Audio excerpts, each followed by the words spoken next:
डमरू बरोबर आमची कोणती गाडी आहे बरोबर ओळखतो तो. उमेशने त्याला आधी 2 गाड्या दाखवल्या, तर त्या गाड्यांना जास्त त्याने रिस्पॉन्स दिला नाही. आणि जशीच तो आमच्या गाडीकडे गेला तर बघा तो कसा करतोय, आतमध्ये घुसायचा त्याचा प्रयत्न चालू होता.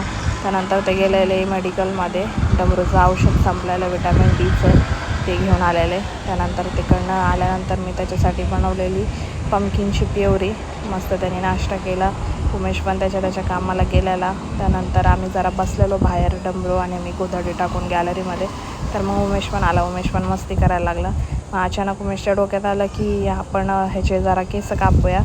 तर मग त्याने घेतलं मशीन आणि ट्रिम करायला लागला केस. थोडं शांत बसत होता डमरू, पण वळवळ करतच होता. त्यानंतर आज मी बेसन बनवलेलं आणि मला बेसन तसं तर आवडत नाही आणि मी खातही नाही आणि बनवतही नाही, पण आज बनवलेलं आणि छान पण झालेलं.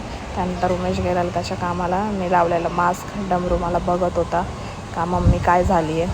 त्यानंतर जे कालचं पेंडिंग मोमोजचं काम राहिलेलं ते करायला घेतलेलं आणि खूप मोठा मॅटर झाला त्या मोमोजचा, कारण की कालचं जे मटेरियल मी बनवलेलं ते सगळं खराब झालेलं. मग आज परत मी दुसरं चिकन आणून चांगले मोमोज बनवले. तर भेटूया उद्या. काळजी घ्या. Bye bye.